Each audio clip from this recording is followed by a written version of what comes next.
The goal at the end of this, if you apply this, I really do believe that you will increase your income by the end of the year, all right, in some capacity or another. So the first thing is that I wrote down when I was really thinking about this, how would somebody do this, right? You have 6 weeks. You literally have 6 weeks to increase your income. What do you do? What are you going to do? The first thing that I thought of that it has to come back to is your mindset. What is your mindset? What is your mindset towards money? And what is it towards your value that you bring? A lot of people, and I've heard this really recently, if they pay me more, I'll do more, right? Has anybody ever thought that? Has anybody ever had that mindset? Okay, I have one honest person. Is there only one honest person in the room? Okay. We've probably all felt that before, haven't we? If they pay me more, I'll do more. But this is what I've learned about the way the world actually works. It doesn't actually work that way. It actually rewards those who are productive first, and then the money follows after. So this is for a lot of people, especially hourly type people. If you're an hourly type person, if you're a salary type person, this is the trap. I'm telling you right now. This is the one thing. This is like, I'm going to try to give you like a few nuggets that will hopefully change your life. But if you could start with this one thing, that this mindset is an absolute trap, right? Because it's a self-fulfilling prophecy. You end up doing less to get the same. So your employer or the person that's hiring you feels like you're really not earning it anymore. So they start looking for ways to like figure out how to either get somebody else in that position to do what you're doing, or just to find somebody who's better than you. That's just the way the world is. And as a business owner, I see this all the time. So the first thing is to get out of that mindset that if they pay me more, then I will do more. And along those lines this is another big one for me, is if rather than thinking about what I can get from this opportunity or maybe this event, I actually want you guys to be thinking about what can I take away from this event. I really want you to be having your mind open. Like, okay, the goal for everyone, the goal is to raise your income by the end of the year, right? And I want you to listen. Find one thing that I'm saying that is going to help you do that. I promise you, well, I'm biased because I wrote this thing, but that there's at least one thing that if you apply it, you will raise your income by the end of the year. Okay, so if you can do this, if you can just learn to create value as much as possible, right? Make that your whole thing. Everything about your being is, how do I create value for other people? If you adopt this mindset as a philosophy, right? In my job, whatever your job is, somebody I don't know, what's your job? Yeah. Craft services? So like, what is that? Like, what does that mean?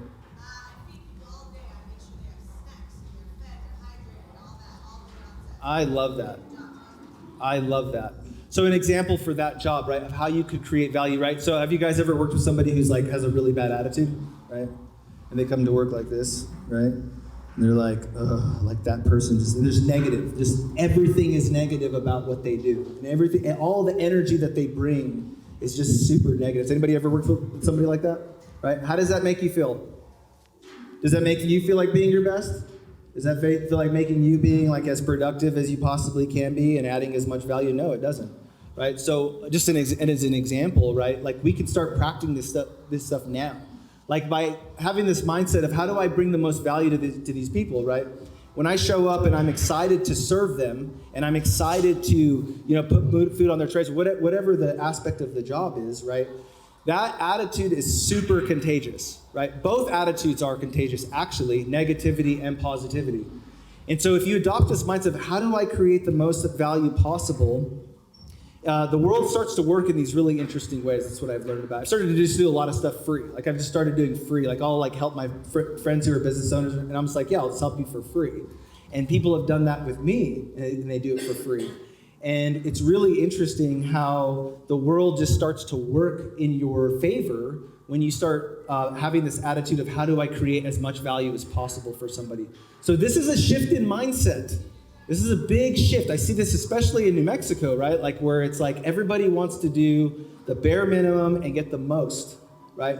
But I'm challenging you to change that, to try something different, to just try what I'm saying, do it for a couple months and just see what happens, right? Because what you'll find is that you will become irreplaceable in whatever it is that you do. When you're actually looking to create value for people, in whatever capacity that you're in, you will become irreplaceable. If there is a salary range for your job or your job or your job, you will find that you will start playing in the upper end of the salary range. If not, you're even off the scale. A good example of this, my girlfriend Brittany, she's off the scale. She gets paid not even in the realm of what other hygienists get. She's off the scale, and it's because she brings value. So this is a mindset change, but if you can adopt this mindset of how do I create the most possible value that I can for my organization, you will find that the rewards will soon follow that, but never before. Never before. Nobody's gonna come and say, you've done a shitty job, let me give you a raise. It just doesn't work that way, right? It sounds really self-evident, but this was one of the things that really changed my life. Okay, so that's one of the first mindset things. Just a comment on that, really to understand too that there are certain jobs where you're just not gonna make that much money. And this is another thing that I learned about, right? That there's just certain jobs where you can be the best, let's just say you could be the best person who works at Discount Tire, right? The absolute best, right? And you're probably not going to make $250 grand a year. It's just not going to happen, right? You can max out your potential in that role, but that's going to be the cap of where it's at. So it's really, really important to understand whatever job that you do, what is the range of what somebody's willing to pay? And how do you know what the range is? Well, if somebody were to replace you, how much would it cost? If somebody, maybe it takes 2 people to replace you because you're such a badass. Well, how much does that cost? Maybe it takes 3 people to replace you because you're such a badass. Well, how much does that cost, right? Now you can say, this is what my value is, right? Now, if you do some reflection and you're like, wow, I make $15 an hour, I make $12 an hour, whatever it is, and to replace me is 3 people. The most I'm worth in this role is $36, right? But my goal is to do so much more than that. Well, then you have to start thinking, well, maybe I'm fishing in the wrong pond. Maybe there's another opportunity that I got to start looking at. So this is another big thing that kind of changed my mindset and changed my understanding of the way that how do you actually increase your income? So I'm not going to be talking about saving money and investing and all that stuff. That's a whole other thing. I'm just talking about maximizing your income. How do you maximize the dollars that are coming into your pocket on a weekly, bi-weekly, monthly, yearly basis? That's what I'm interested in this conversation. Number 2. And I'm not moving as fast as I was. I'm sorry. Is this good? Is this interesting? Yeah. Is this helpful? Yeah. Is that even just that added some value to you? Okay, good. All right. Okay, number 2. Okay, pristine clarity, right? I almost can bet, and I don't want to do this because I'm not going to try to embarrass anybody, but I almost can bet that I can walk around and I can start asking people about what their goals, their dreams, and what their aspirations are, and people would be like, fuck, I don't know. Excuse my language. Sorry for the children in here. And then they just don't know. Or they have some really fuzzy idea of what they want to do with their life. Really vague ideas, right? Well, the problem with that is that when you don't really know what you're going after, life comes at you like a bunch of snakes, right? It's just every day. It's something's coming at you and you're just fighting these fires and surviving. You're in survival mode, just trying to get by. And that's the problem when you don't have any vision and you don't have any goals.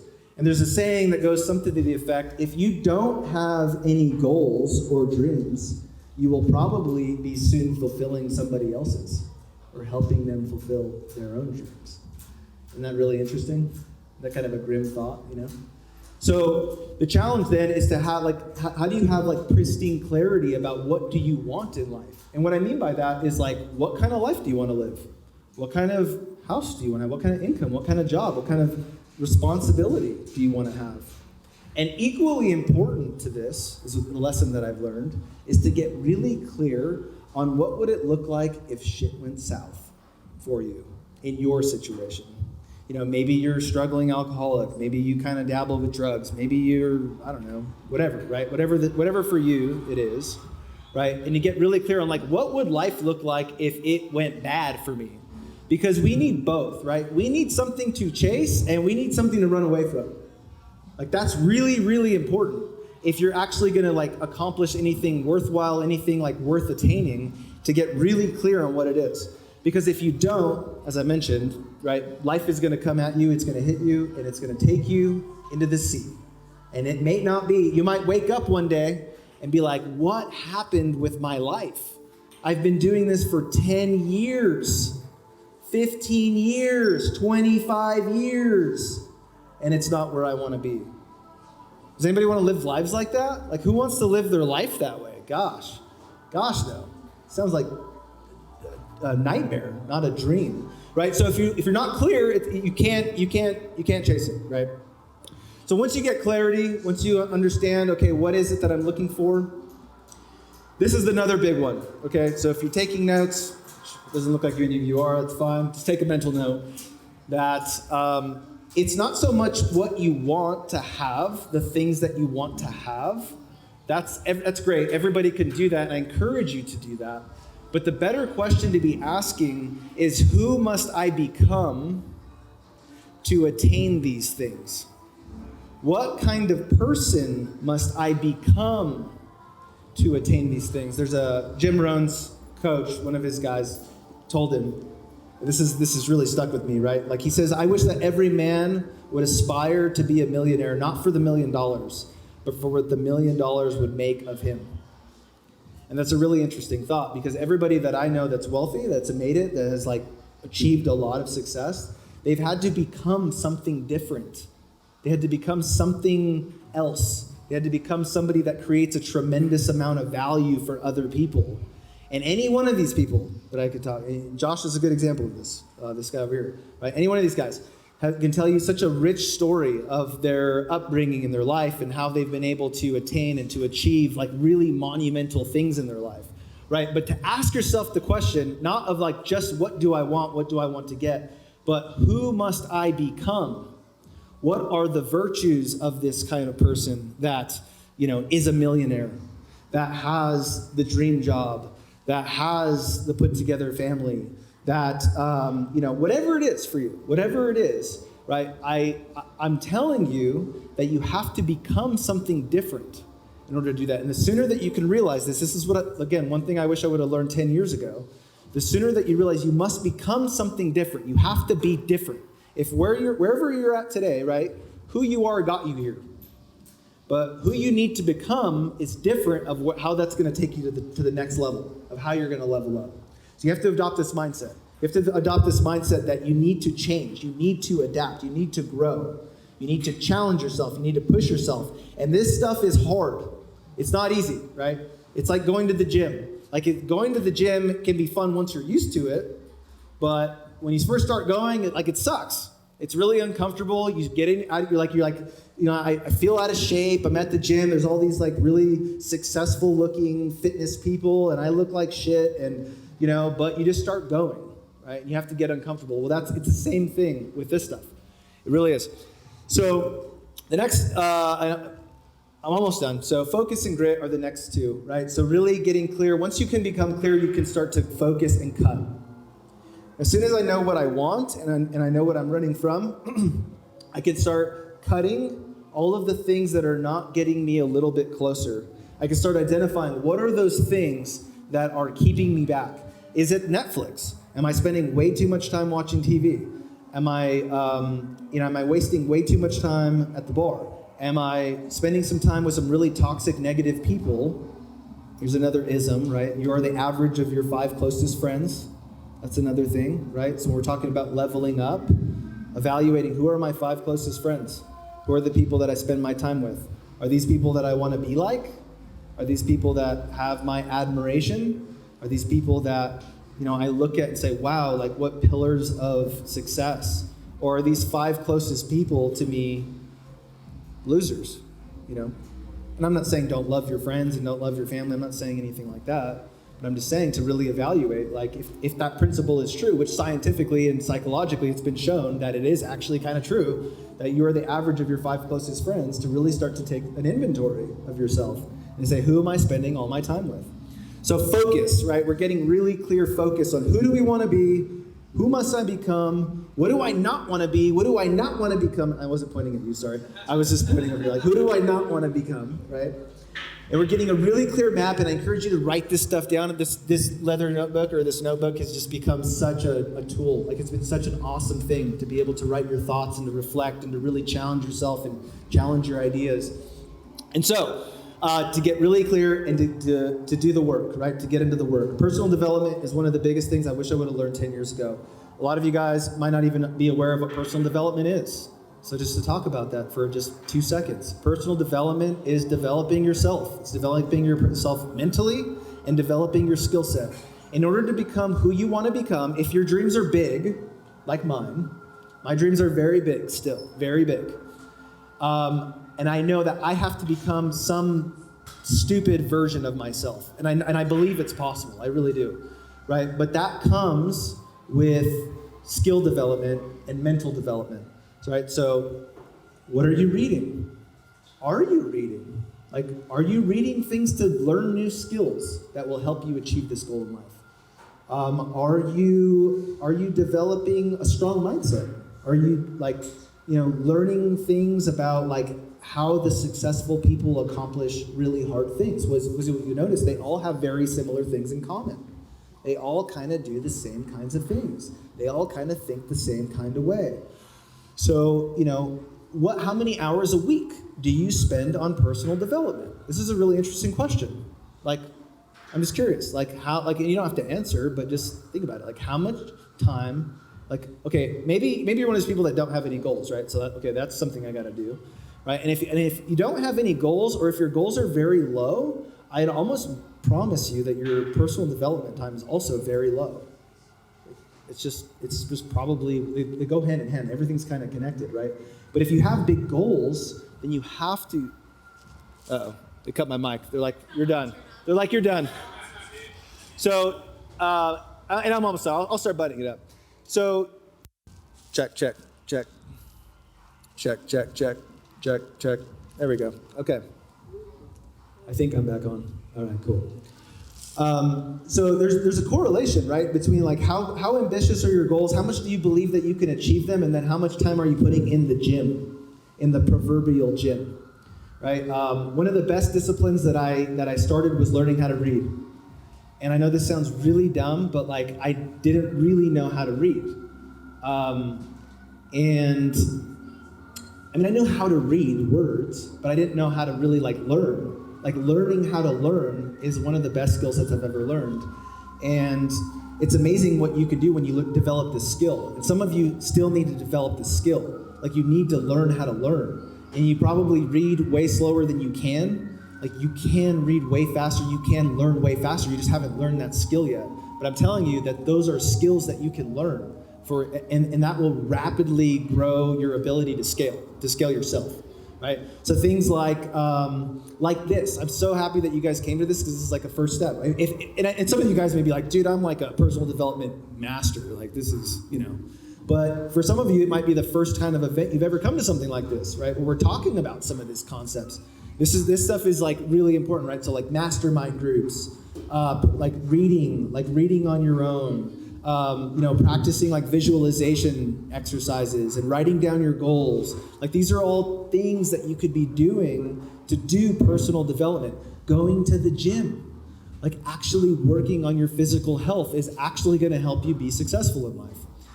It'll actually help you build more grit too. I promise that if you don't have grit physically, you probably don't have very much grit mentally either.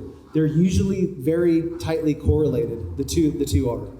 So lastly, just to wrap it up. So again, first one was mindset. Talked a little bit about that. Gave you a few nuggets. 2, pristine clarity on what your goals are. 3 and 4, focus and grit.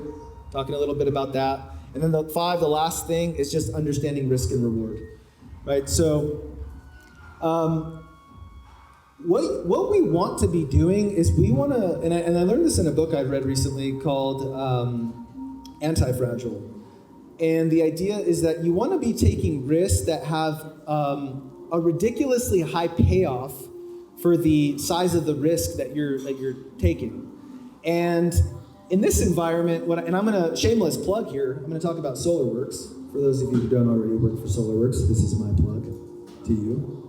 Maybe you want to work at SolarWorks, I don't know. But for example, we do a lot of performance-based sales, right? And you can go start a business, right? That's one way that you can take a risk. But for a lot of people, that's a lot of risk. I mean, you don't have a business plan, you don't have a proof of concept, like you don't have capital maybe, or maybe you do have capital, but you're not sure if you want to risk it on a new business, right? So an example of this kind of like risk-reward thing is that you can come into a company like SolarWorks, right? And you can go sell solar, right? Where we give you the proof of concept. We give you the training. We give you basically a business in a box where you can go and just invest your time. You don't have to put up any money. You don't have to put up any capital. You don't have to go do any of that, right? You don't know. You already know it's working because you got 10 other guys that are killing it, right? And you can go do something like sell solar and have an adverse payoff, right? There's a way higher payoff compared to the amount of risk that you took, which was maybe getting your feelings hurt by somebody telling you no, that you're not interested.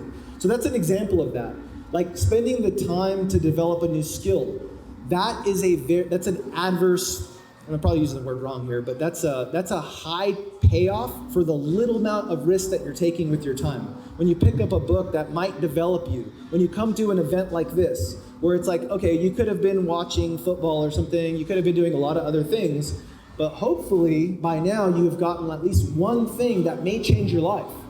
These are things that changed my life, right? Hopefully you got one thing. So taking these kinds of risks where you step out of your comfort zone and you get a little bit dirty, right? Get a little bit, like, oh man, this is kind of weird, and taking a chance.